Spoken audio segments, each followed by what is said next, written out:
Good morning, Kyle Henderson, Bama football on YouTube. Run the thumbs up on this video. We are tracking the latest on Ryan Grubb today. As you saw yesterday on Thursday, Ryan Grubb is being targeted for the same position that he would have at Alabama, which is the offensive coordinator position. We've talked about this in various forms, why it would make sense for him to take that job. Clearly, he was just in Seattle. And we had Merrill yesterday on the Merrill Report, Jake Merrill, who's literally in Washington, who has a great understanding about Washington's program and about Kalen DeBoer, speaking about loyalty. Now, this happens all the time. When there are quality coaches on your staff, whether they're offensive or defensive coaches, they are going to be targeted. We've seen that in the past countless times if you're an Alabama Crimson Tide football fan, right? Think about how many offensive coordinators that have served under Coach Saban since 2017. That's why I bring that up. I've been here since 2017. You had Brian DeBall after Lane Kiffin. And then from that, you went to Mike Locksley. And then you went to Steve Sarkisian. And then you went to Bill O'Brien. And then you went to Tommy Rees. And then you went to Ryan Grubb for a short time. So, and I don't even know if it's going to be a short time. This could be the OC here for a while. We don't know that. But what we do know is he is a highly sought after coach. And if you're an Alabama football fan, you have to be excited about what he is bringing to the table. That's why when you saw the news yesterday, you're like, man, are you serious? I think we just let it play its course. And I think if he gets an actual offer, that's when things are going to start getting, tricky, because that puts, everything in place for Ryan Grubb to make that decision where it's either going to be Seattle or it's going to be the Alabama Crimson Tide. I'm asking you this inside the comment box. What is the more challenging coaching job? Is it in the NFL or is it at the college level? And I ask that because Kirk Herbstreit recently asked a question and posed this thought. He said that we're going to continue to see more college coaches head to the NFL because of the lack of parameters and rules around NIL. There was a really good interview with Coach Kevin Still, who was a defensive coordinator, on Paul Feinbaum.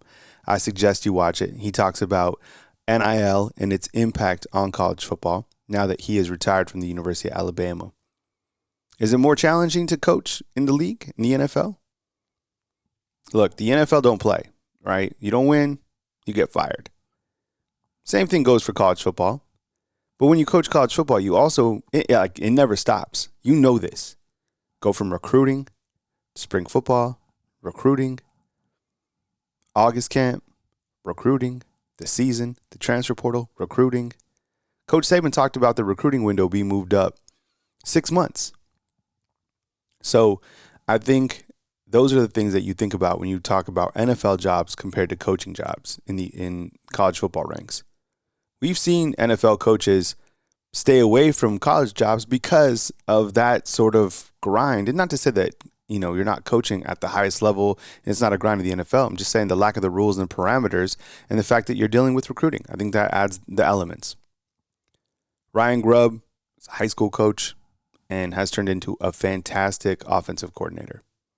I think when you think of the great minds in college football, you quickly think of Steve Sarkisian, Lane Kiffin, right?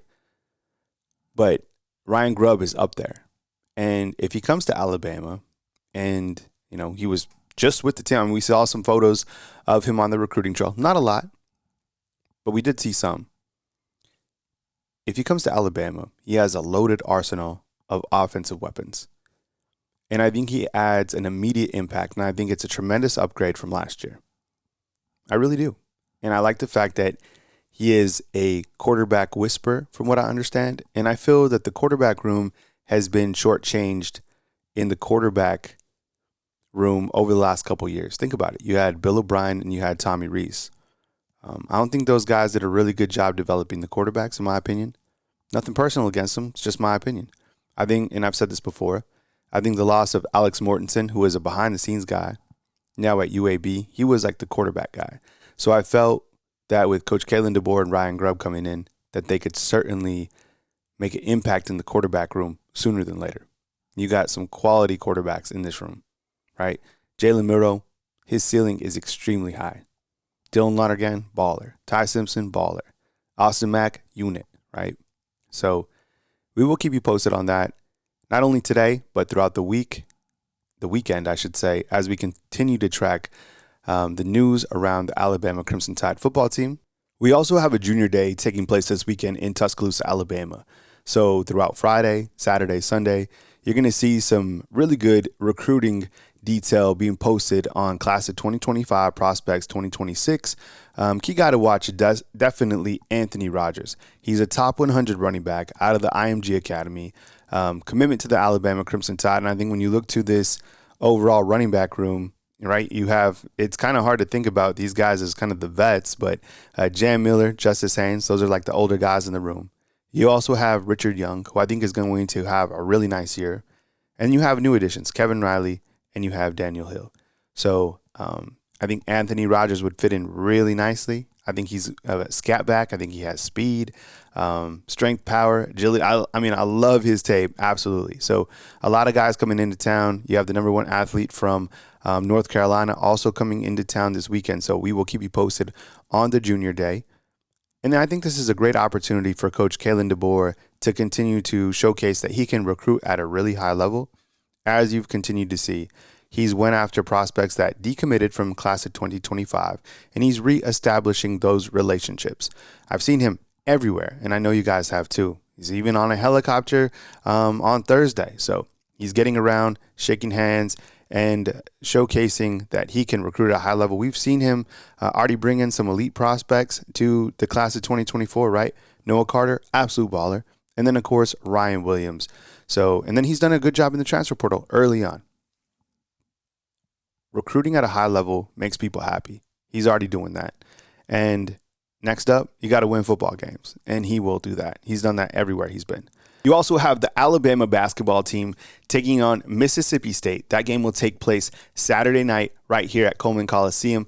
Continue to see the Alabama Crimson Tide basketball team get hot during the later month of January going into February. As you know, they are now 7-1 after a gritty road win against Georgia. That was a game where Grant Nelson came through with 2 daggers in the second half to help Alabama pick up a key SEC win. So we appreciate you guys being here, and we will also have you posted on basketball coverage on Saturday night.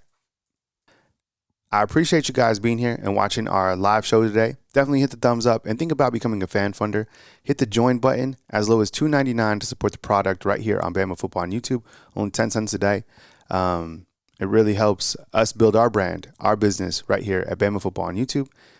Thanks for your consideration in doing that, and run the thumbs up. We appreciate you guys, and we'll catch you next video.